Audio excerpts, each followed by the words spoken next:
Yo, anka say meka twi, ese meka chirepon. Na so tiame agunsa wo chirepon mu dada.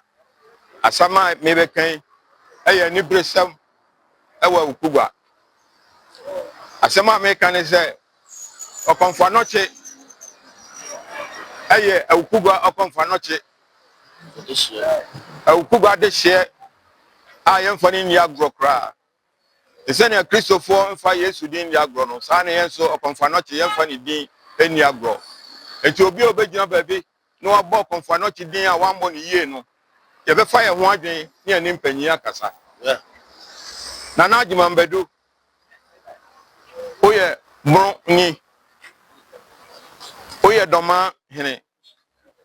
Ote doma kasa wo kasa no adoso wakasa ma fedie abeto okonfa noche. Eni te ye be kiro okonfa noche na se ni a kiro ni a wo betumi akwa akodu. Na na adwuma mbedu. Enye se emema ni ba bia wo. Wakasa bebre wakasa ma ze de oya atutu bi amane yen aye ukugafo. Ya choso konfa noche no ni awaye bia no eye nokre. Ye di kan pese a kiro se amamre ene ejapade wo ha e wo konfa noche di mu no o ma ha o mehu. Asema me kan se so de se Dormaahene se wanya ukasa na se wanya ontokwa okumba bia emfa ukugwa edin mem emfa okonfa noche din emem wo de wo se wo je wa mamre di awon asem bia ewo Dormaahene ogidi utumi kan se upia okrama eja hye na no edi wanim ende wogidi na okonfa noche a waye niam ante se ye won history book na wabedi hene na nsen ya wo se afedi okonfa noche niam a oye no aye ntro me ka cho se wo pe ebi ehu a bra ukugwa besi ne ye wo bepo so ayeko ekogu nsan ema nsuo piefi efam ba na domo e ho nyina benya biasa ans e de akoso mo ho yare enti huhu bi da enka se bi ni ho bra ukugwa na betia na ase suma nkrofo na mo mehu okonfa noche etu dawro e ma ne sensen ho a antofam ni nyina ho a wo pese ohun bia bra enyina Dormaahene ni memasam bra ukugwa na be kaseti okonfa noche na fi ye kiro ya ebetumi aye na obi akra de anyama yi se Akwasi Awuah wo ye sofo na utumi keka nsam a ense se osofo kra kan utumi bue wa no se nipa bi ye mpraba na wo unim ba bi a wo fi na maka ni nyina na nya bi wo unim ba bi a wo fi osofo Akwasi Awuah unim ba bi a wo fi wahwe wase fo awie na wo beka obi de na wo de no kra de ye no beka ho asem akire se utumi tutu nsam bia atwene de a ye pese ye betutu amane ye ho esanse ye betu bia to bia amampa bada ukugwa de ye buade ene ye bu ye ho enti ukugwa mpanyifo enyina bonten enkasa kasa hu ukugwa hene bia ni ho a obegina bonten abekasa tia obi woni krom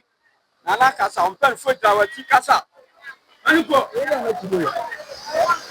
ukugwa ha ye wasrafo ha ye waduanafo ha obi ani ho a na no betra akọ obi kroso eni tie na ye kasa tie akire na na agima mbedi se sa wo pese enkwara na sa wo pese nkrofo bu a ese wo bu hu dikan no ese wo bu hu dikan se die wakasa bebre amana bedu okonfa noche so ye ba be ya mamre bebre e wo sansensem na amoguso keka wo Ghana ha no ye be kire mu se ukugwa no enye baby ketwa ukugwa yo mante ase ukugwa te ho dada ansa na nkro bebre bae obehe kra no na Dormaahene no ukugwa fi ase no na mo fi ase no enti etietia ye kan kire na na agima bedu ye Dormaahene se sa asem na wakoka no se okonfa noche anye an ayi sikadua kofi emfiri soro no obo ho muso esansan bi wo ho a woka na wote wo nkwanda so ya di si ha aka kire Ghana man nyina se obia ni ni fi asem anajima bedo wo abakosem wo kroma ka wo de enkoka obi a wo na abakosem no unim ho hwe wako school wo ya humanimfo ye nim se nyansa nko na adwen ko de na ka yeto ni enim se wo ni nyina bi na wakasa esan se wako school kasa yes raw na wakasa wo fie na wan tra bonte amma esan se ye ni abri ye pa okonfa no che no obi odi ni din be di agro no ye ni be di ni pepepe na yen so de ye kasa anya se ye twituo ana se ye twi nsekan na mo ye ni ye nana no be kasa na mo am be hu senkyere ne ebesi hwa ne wan te wo nkwanda so hwa na wan no am wan kote wo na nkwanda so esan se ne awo ye no o keka ko ho ye amamre na ye de akiro akasa akiro se brown ho ase se ahenie no enye tetede no a esese chenchina obi bu wo ese wo bu omanfo no na omanfo so di obuo ma wo ya no besi ha na Dormaahene hwani yie na wan kasa ntia okonfa no chibio ni okonfa no chia ye nyina ye nokre okonfa no chia ye nyina ye nokre oware buo no le si hai ode ne nan ne tutu mu keke buo se wo agima be du betumi do na atutu ebuo mu enti hwa ho ye na wan kasa antia okonfa no chibio esan se o kasa tia okonfa no chia ye be fa ye ho adwen ye ni mpanyi be kasa ya manu asi babie asama me ka ye no me siso bion me si asam no so bion a kire o se wan hweye na wan ka wan no antum na o keka nsem etietie okonfa no chi dia ene ye be ba osuni